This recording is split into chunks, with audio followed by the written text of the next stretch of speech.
Então tem as constantes do método Runge-Kutta.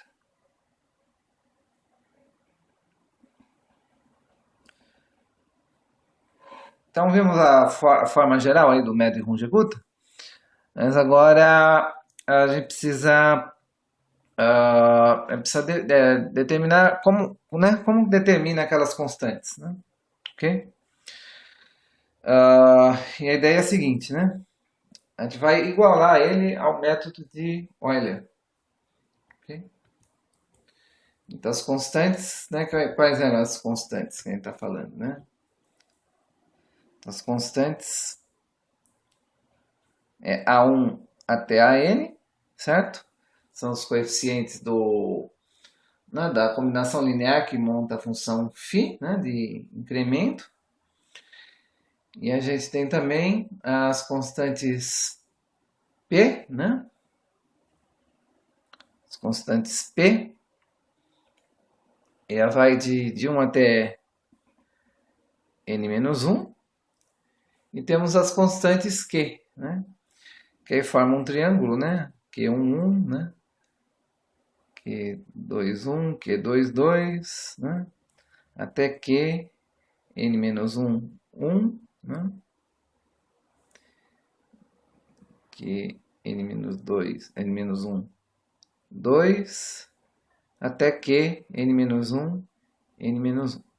Okay? Então são essas constantes que definem o método Runge-Kutta.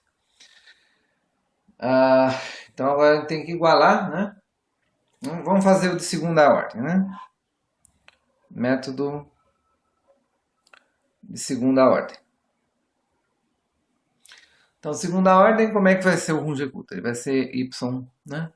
De mais 1, vai ser y de i, mais o passo h, né?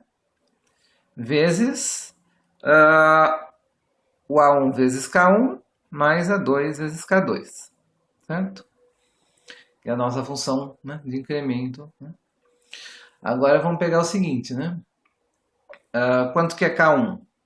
Então, pelo método, a gente sabe que é o valor da função em xy, né? xi, yi.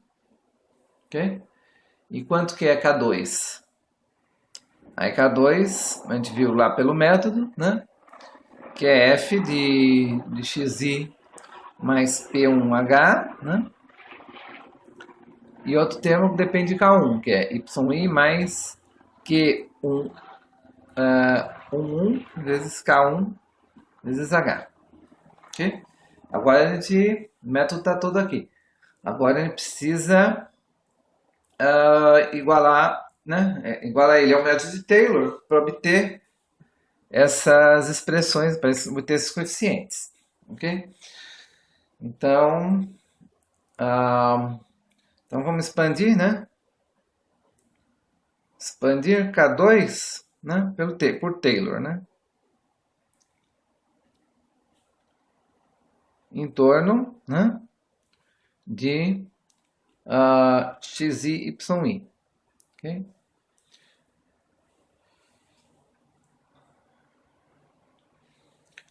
Então vai ficar assim, né?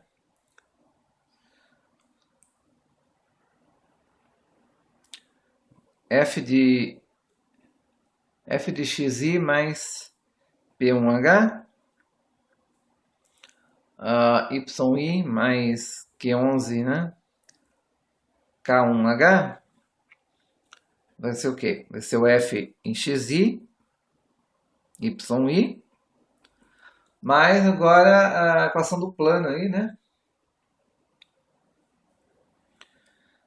Que vai ser o quê? Vai ser aqui P1H, certo? A derivada de f em x, né? De xi, yi. Okay? Mais aqui, o Q11, K1H. Agora vem a derivada fy, né?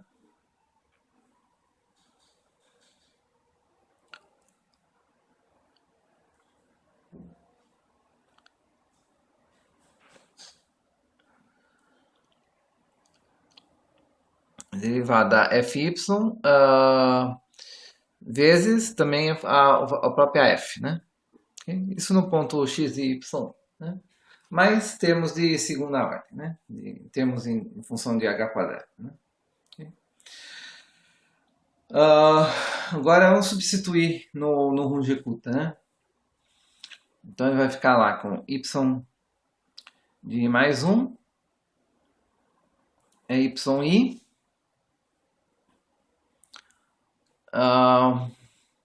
mais A1K1H.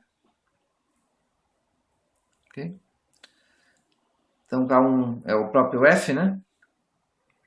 Okay? Mais A2 vezes H, né? Vezes o termo K2, certo? Que agora a gente expandiu pela fórmula de Taylor, né? Então vai dar o quê? Que é o próprio termo ali de que a gente, né? XYI mais P1H FX, né? Mais Q11 K1H FYF. Ok? Agora, se a gente for, vamos reagrupar isso aqui, né? Porque depois a gente vai ter que igualar com a fórmula do Mad-Taylor, né?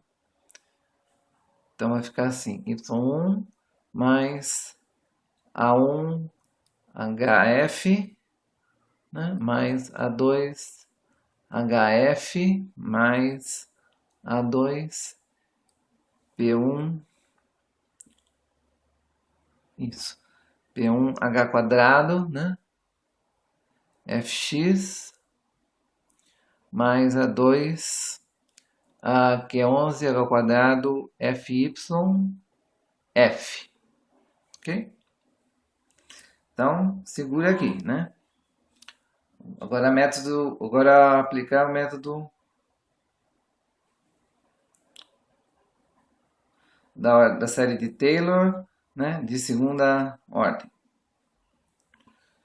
ok?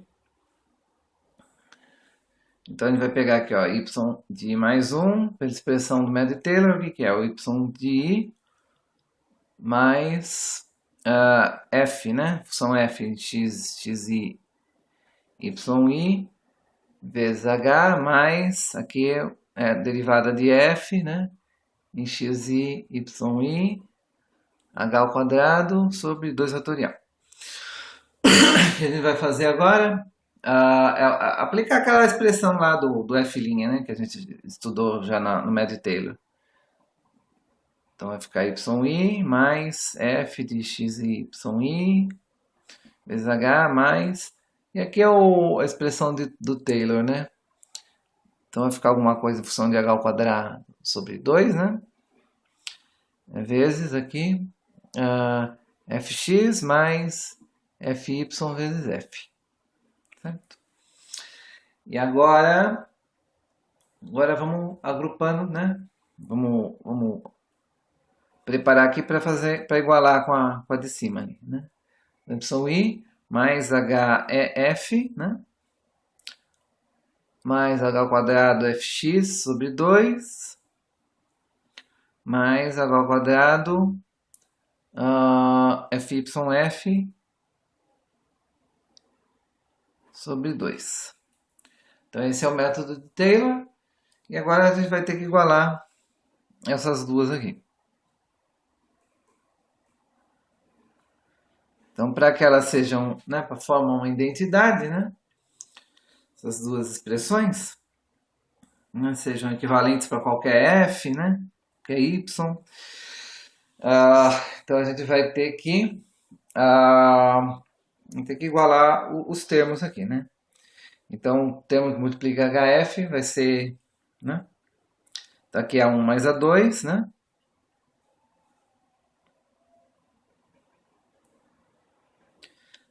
Então, multiplica aqui o f, né? Então, 1 mais a2 vai ser quanto, né?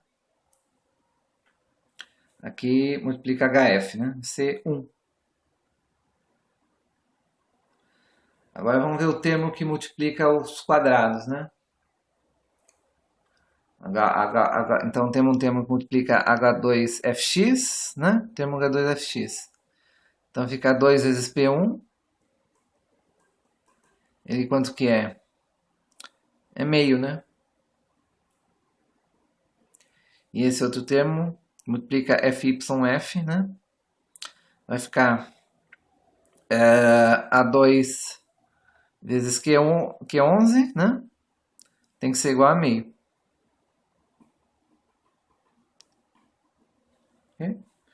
Então são aqui as restrições, ó, né? Então veja que tem alguma coisa livre aqui, né? Por exemplo, se eu conhecesse A2, né? O método já estava determinado, né? Então, tem, né? São 3 equações, né? E 4 incógnitas, né? Então, quer dizer, eu tenho uma liberdade. Então, o método de Runge-Kutta vai ter a mesma expressão do método de Taylor, mas eu tenho uma liberdade de escolher esses valores, né? Então, se eu escolher o A2, por exemplo, que está em todas as expressões, certo? Eu vou ter vários métodos de Taylor, né? Desculpa, métodos de Runge-Kutta diferentes, ok?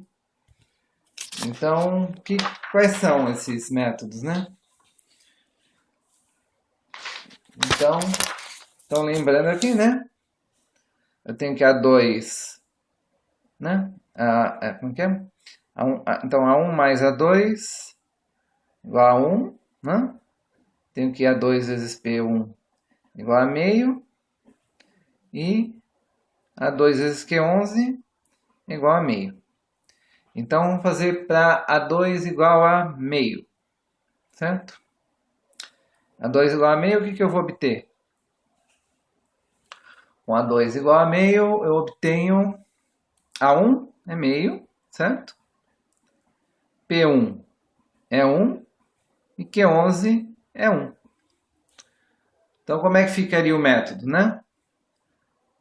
Então, o método, como é que era a forma dele? Era y,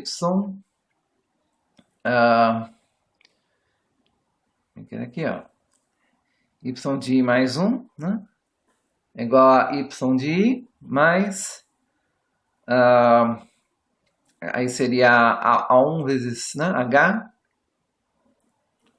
A1 vezes K1 mais A2 vezes K2, né? Então, aqui no caso, se substituir o A1, né? E além disso, eu tenho o K1, é o próprio F, né? É o F em x, y, i. E o K2 é o F, só que calculado num ponto, né? Xi mais P1 vezes H. E yi mais Q11 vezes K1 vezes H. Ok? Então, como é que ficaria se eu substituísse aqui, né? Para 2, né? Esse aqui é o caso geral, né? Agora, para 2 igual a meio, como é que ficaria? Né? Tudo bem, esses valores aqui. Então, substituindo esses valores aqui, né? Vai ficar o quê? Y mais igual a 1, desculpa, y mais o h que eu passo, né? Vezes meio K1 mais meio K2. Ok? E agora se eu pego aqui, ó, substituo, quem que é K1? K1 é próprio f de xy. E quem que é o K2? K2 é f, só calculado num ponto P1 igual a 1, né? Xi mais H. E o Q11 aqui é igual a 1. Então vai ser o YI mais K1 vezes H. Opa, né? Conhece esse método, né? Por quê, né? O que ele faz, esse método? Ele parte daqui, faz o passo de Euler, né? Calcula essa inclinação K1, chega aqui, nesse ponto aqui ele calcula a inclinação K2. Depois ele pega a média do K1 e K2 e soma como incremento ao Y1. Então é o método de Roy, né? Aquele método que a gente já estudou. Olha ele aperfeiçoado.